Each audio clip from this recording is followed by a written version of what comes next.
Presenta Santander Locker, porque lo valioso es tu tiempo.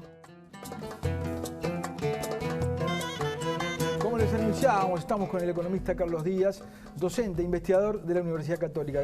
Carlos, gracias por estar. Gabriel, un gusto. Muchas gracias por la invitación. Muy bien, este bloque está auspiciado por Santander. Solicita tu chequera o tarjeta en la web y retirá en el locker más cercano. Conoce las ubicaciones en santander.com.uy. Santander Locker, porque lo valioso es tu tiempo. Entre padres y pares, una sola letra hay de diferencia. El estudio, la investigación, una de las investigaciones que Carlos hizo acá y en Siracusa, en Estados Unidos, tiene que ver con la interacción, el vínculo de los padres con sus hijos y a su vez la interacción de estos con sus pares, ¿verdad? ¿Cómo te nació? ¿Cómo te surgió esto? ¿Por qué? Bueno, en realidad esto empieza sobre todo al final de mi doctorado, cuando uno tiene que empezar a elegir en qué trabajar o en qué hacer su tesis, y yo tuve la suerte de conocer a Leonora Patachini, que ahora está en Cornell, con quien sigo trabajando, y ella es realmente una experta en todo el tema de pares y efecto de pares en distintas dimensiones, y bueno, empecé a trabajar. Y bueno, en realidad a mí me interesa la criminalidad, aproveché eso para darle ese perfil al estudio, y después me empezó la curiosidad de decir, bueno, pero hay algo que se puede hacer de parte de los padres para, de alguna manera, pongámoslo así, blindar a los hijos de los efectos potencialmente negativos y al mismo tiempo, por otro lado, reforzar efectos positivos que uno pueda encontrar en el entorno. Entonces ahí surgió la idea de empezar a articular esas dos dimensiones, lo que ocurre dentro del hogar y lo que ocurre fuera del hogar en la formación de, sobre todo, adolescentes. Yo pienso, y hablando con padres, ¿no? Muchas veces digo, soy de la idea de que hay algunas cosas que los padres podemos hacer con nuestros hijos. Yo tengo 4 y los tengo de 33 a 10, ¿no? Pero en un abanico muy amplio estamos regalados. Es una lotería la vida para ellos, ¿no? ¿Podemos incidir cuánto los padres? Bueno, en realidad esa es una buena pregunta y es parte de la motivación, ¿no? Uno quisiera tener a los hijos como una cajita de cristal por momentos y sabe, primero, que es imposible y segundo, que hasta puede ser nocivo. Ajá. Entonces, la idea fundamental de todo esto es decir, bueno, pensando en los pares, incluso cuando nosotros no podamos elegir a los amigos de nuestros hijos, porque podemos a veces inducirlos, podemos ponerlos en un contexto más o menos favorable cuando elegimos dónde vivimos, dónde van a educarse, a qué club van, pero hasta por ahí no más, porque son en definitiva al final de cuentas ellos los que eligen. Decir, bueno, incluso cuando no podamos controlar eso, hay algo como padres que podemos hacer, y sí, nosotros estudiamos sobre todo la parte que tiene que ver con la delincuencia y los efectos negativos de pares vinculados a delitos, y encontramos que sí, que la vulnerabilidad, por llamarlo de alguna manera, de los chicos ante efectos de pares negativos son mucho más fuertes cuando los padres, nosotros estudiamos a partir de una encuesta que tenía datos de madres, así que hablemos directamente de las madres, cuando las madres estaban menos involucradas. En otras palabras, hay más efecto, más vulnerabilidad cuando el involucramiento de los padres es menor. En otras palabras, esto abre la puerta a pensar, si yo me involucro más como padre, estoy más presente, posiblemente pueda contrarrestar mejor esos efectos negativos. ¿Y por qué, digamos, las vías tradicionales que uno se imagina para orientarlos a que tengan determinado tipo de amigos son, bueno, el barrio donde uno vive, de pronto no puede elegirlo mucho, puede elegir quizá el colegio al que lo manda si tiene capacidad de pagar, o el club al que lo manda. ¿Hay otros elementos en los que uno pueda conversar con ellos? Bueno, en realidad el estudio como de alguna manera asume de que nosotros no podemos hacer prácticamente nada. Ajá. Que los amigos vienen dados. Que nosotros, una vez que elegimos, por ejemplo, dónde vivir, esto está hecho para Estados Unidos, ¿no? Entonces suponemos que por un momento, tú tenés razón, o sea, hay veces que directamente no elegimos dónde vivir.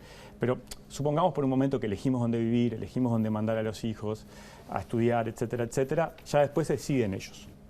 Entonces, lo que muestra el estudio es que si la madre particularmente se involucra, habla en momentos puntuales sobre temas importantes donde el chico o la chica comete un error, por ejemplo, y la madre está presente, eso hace, nosotros observamos, que la vulnerabilidad o el impacto que tienen los pares en términos de propensión a delinquir, en términos de cantidad de delitos cometidos por esos individuos, por esos adolescentes, disminuye.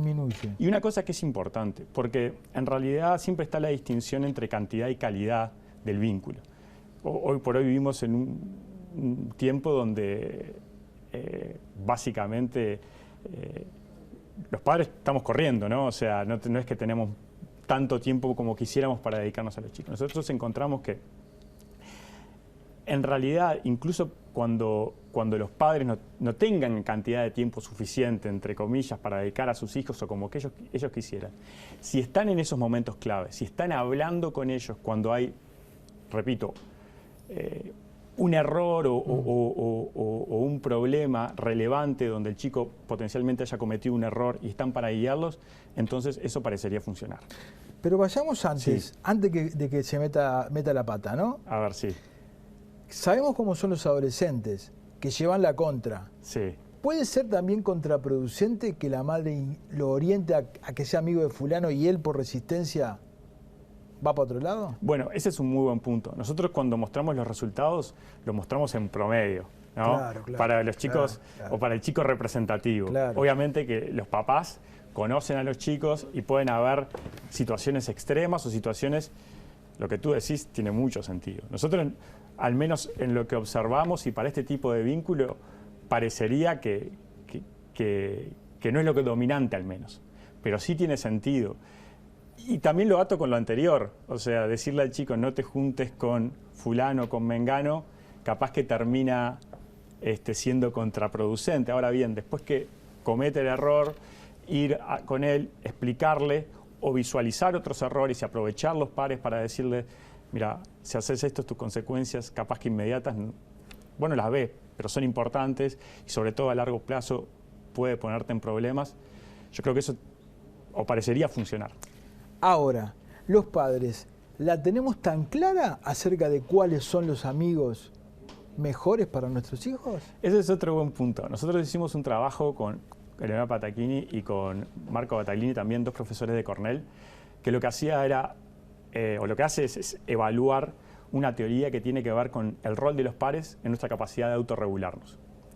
¿Qué quiere decir de autorregularnos? Tratar de posponer o de posponer una satisfacción o frenar un impulso.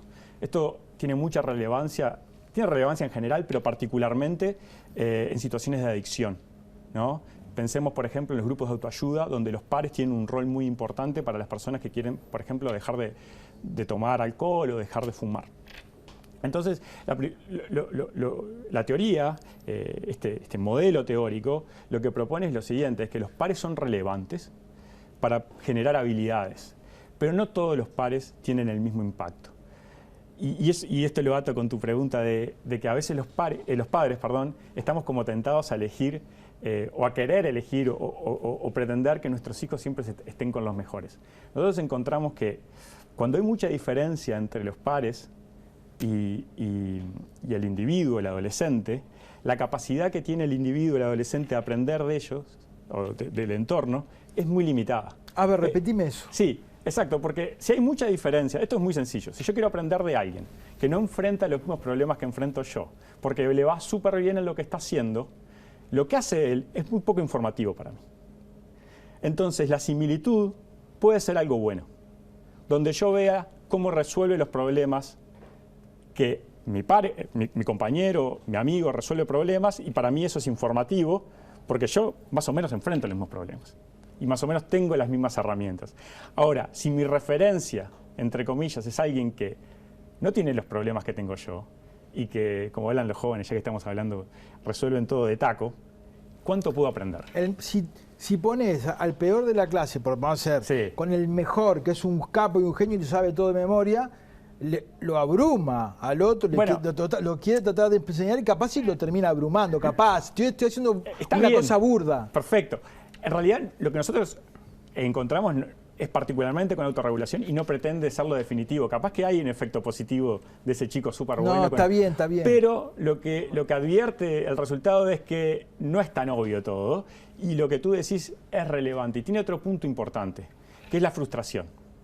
O sea, no solamente, y esta es la segunda parte, que creo que es el segundo resultado interesante cualitativamente del trabajo. Sí. No solamente me importa cuánto yo puedo aprender, entonces si soy parecido aprendo más, sino la frustración. Entonces, si yo tengo a alguien que es todo el tiempo mejor que yo, eso me empieza a frustrar. Entonces el resultado, que esto sí, capaz que lo anterior no era tan llamativo, esto es bastante interesante, al menos para mí, es que el par óptimo para aprender sobre todo estos temas de impulso y autorregulación tiene que ser lo más parecido a mí posible e idealmente un poquito peor. Lo cual es interesante porque si yo quiero contemplar las dos cosas, que sea similar a mí y que además yo no me frustre, esa sería la combinación perfecta. Obviamente que no estamos apuntando a eso. No, pero esto está estudiado a partir de un montón de casos. Bueno, ¿no? Lo que hicimos nosotros fue tomar un paper de uno de los coautores, de Marco Battaglini, con Benabou y Tirol. Tirol es el que ganó el premio Nobel. Tirol es el más conocido. Agarrás todos los estudios. Agarramos esa teoría y la llevamos a un caso particular con datos de adolescentes de Estados Unidos, los mismos datos que usamos para el otro trabajo que comentamos al principio. O sea, a ver, definámoslo de nuevo. Sí. Si obviamente, ¿no? O sea, eso no quiere decir ahora que los padres tengamos que salir en... Esto es el resultado de un estudio, y es un estudio en laboratorio, sí. Después salís a la calle y la vida te puede caminar por arriba. Pero el resultado te diría que el mejor amigo sería aquel que es bastante parecido a vos. Lo más parecido posible. Lo más parecido posible, pero en algunas cosas un poquito peor. Mejor amigo en cuanto a aprender para resolver un problema, en este caso, insisto, particularmente, problemas de control de impulso. De control de impulso. ¿No? Él... Básicamente lo que decimos es, si vos querés dejar de fumar o empezar la dieta o ir al club, bueno, que ahí claramente son decisiones que involucran autorregulación, control de impulso. Si no vayas con el que tiene todos los abdominales marcados y todo, pues no vayas. Parecería que lo que encontramos no va por ahí. No va por ahí. Porque al ser un poquito peor, muchas veces vos sos el guía en esa parte y eso te debe alimentar también el ego, ¿no? Exacto. O sea, y tus victorias también las vas a digerir de otra manera, eso es lo que dice la teoría, si las comparás con un resultado excelente, con un resultado relativamente parecido al tuyo, o incluso un poquito peor, ahí lo que vos lográs va a valer diferente. Ahora, si uno se pone a pensar en el, capaz que estoy equivocado, ¿no? Pero si uno imagina el pensamiento de un padre imaginando el ideal de su amigo, de su hijo, no imagina ese. No, bueno, en realidad ahí también tiene que ver con lo que decías vos recién, ¿no? Esto es un estudio, es particularmente dirigido a un caso. La vida tiene muchas dimensiones. Claro. Cuando nosotros hacemos investigación, particularmente de ciencias sociales, estamos analizando individuos que son muy complejos, interactuando entre sí, claro. O sea, potenciando. Entonces, bueno, tenemos que acotar y asumir o hacer algunos supuestos que simplifican, es cierto, pero nos permiten empezar a detectar este tipo de cosas. Estoy de acuerdo, lo que vos decís también tiene sentido en cuanto a que como padre uno ve o tiene que controlar un montón de dimensiones, pero bueno, yo creo que esto es informativo. No, está muy bien. Decime, y en el transcurso de la investigación, digamos, ¿no? ¿Ustedes lograron detectar aquellos factores que contribuyen a que un muchacho sea un muchacho impulsivo, violento? No, nosotros en realidad lo que nosotros detectamos o sigo dentro de la misma literatura de pares es que los pares juegan un rol importante. Juegan un rol importante. Y juegan un rol importante en mi capacidad. ¿Por qué? Ahora tengo que dar un paso para atrás. Esto de controlar impulso tiene una dimensión que uno puede desarrollar, o sea, uno puede generar habilidades que favorezcan esto. Uno puede aprender de los demás, ¿no? Entonces, si yo tengo pares y estoy rodeado de gente que, más allá de lo que hablamos recién, diferencias, similitudes, pero que me favorece o que me genera a mí oportunidades de aprender en dirección o que me favorece en el sentido de que voy a poder yo aprender a desarrollar esas habilidades que me ayuden a controlar impulsos, bueno, eso me va a ser favorable. Nosotros nos concentramos solo en esa dimensión. Pero sí, obviamente que esto es multifacético y también los padres juegan un rol importante. Para terminar, Sí. y sabiendo que me contaste que estás investigando el tema del código del proceso, ¿verdad? Sí, en realidad ese es un trabajo que eso lo estamos haciendo pues, de una parte más bien teórica, que excede la conclusión más importante o aplicada del resultado, que es el impacto del nuevo Código Penal en Lo que se llamó el fenómeno... el efecto noviembre. El efecto noviembre, Sí, que fue, ¿se acuerdan? Cuando se aprueba el código, los delitos se disparan y la administración pasada, incluso la Fiscalía, la Policía, el Gobierno, lo atribuían a la entrada en vigencia del nuevo código, ¿verdad? Por una serie de factores. Sí.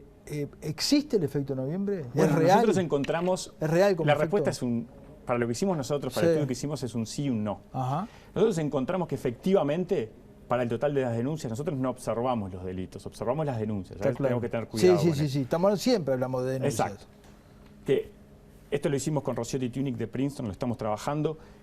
Cuando yo miro localmente, 1 de noviembre de 2017 hay un salto, y ese salto uno lo podría atribuir estadísticamente a la implementación del nuevo código. Ese salto que yo observo está, cuando miro la cantidad principal o la mayoría de las denuncias, tiene que ver sobre todo con hurtos. Esa es la principal explicación. Ahora, y ahí viene la parte de sí y no. La parte del no, digamos, tiene que ver con rapiñas. Nosotros no encontramos un efecto para las rapiñas. Lo encontramos para los hurtos, pero no para las rapiñas. ¿Y cuál sería la explicación? Bueno, esa es una buena pregunta. Nosotros, en principio, y eso es lo que nos está llevando más trabajo, todavía no tenemos una respuesta para cuál es el mecanismo que está detrás. Tenemos hipótesis, ¿no?, que tienen que ver con que estamos mirando nosotros miramos sobre todo, eso es una cosa importante, miramos el momento de la implementación. Sí. Y el momento de la implementación, como todo cambio, ¿no? Esto fue un cambio tremendo, ¿no? Sí, Cambió el trabajo de los sí. fiscales, la cantidad de trabajo que llevaban adelante los fiscales, su coordinación con la policía y por lo tanto también cambió el rol de la policía. Cambió todo. Cambió todo. Y bueno, ese ajuste, ese cambio, si es que efectivamente podemos concluir que que las denuncias me están reflejando un aumento en los delitos, bueno, puede haber sido de alguna manera aprovechado por quienes se dedicaban a un tipo de delito. Pero esto es especulación. ¿Tienen separado, tienen identificado primarios con no? No, nosotros miramos solamente las denuncias.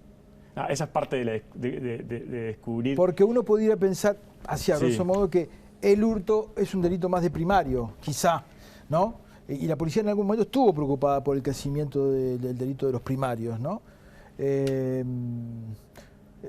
No sé, es lo único que se me ocurre, así, abuelo de pájaro, porque otra razón por la cual los tipos hurten más que rapiñar, de hecho la propia característica del delito se presta más, el hurto tiene toda una cosa de, bueno, entro a la casa, ni me voy, ya no entro a otra, mientras que la rapiña se suben a la moto, pum, le dan a uno, le dan a otro, le dan a otro, tiene una característica más dinámica la rapiña.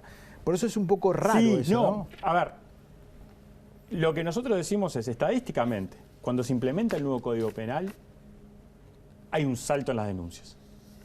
Ese salto estadísticamente es indiscutible y por este método uno dice, acá está el nuevo código haciendo algo. Sí. Ahora, cuando yo desgloso y soy súper riguroso al momento de evaluar el impacto, al menos de manera inmediata, no quiere decir que capaz que en el futuro no haya tenido un efecto, pero de manera inmediata yo no puedo detectar para las rapiñas lo que sí detecto clarísimamente. ¿Y para siguen los hurtos. Investigando eso? Nosotros estamos trabajando sobre todo, y lo que nos estás develando más es, bueno, por un lado la parte metodológica, ¿no? Porque detrás hay un aporte metodológico que excede esto que estamos discutiendo, y después el mecanismo que echaría luz a la pregunta que no estamos respondiendo. Busquen primario, ¿no? Carlos, te quedo enormemente agradecido. No, el agradecido soy yo. La verdad que para mí es un gusto estar acá y un espacio muy interesante para poder discutir investigación y lo que hacemos en las universidades. Así que el agradecido soy yo. Muchas gracias. Gracias y suerte. Gracias. Gracias a ustedes por haber estado ahí. Los esperamos la semana próxima. Que pasen bien.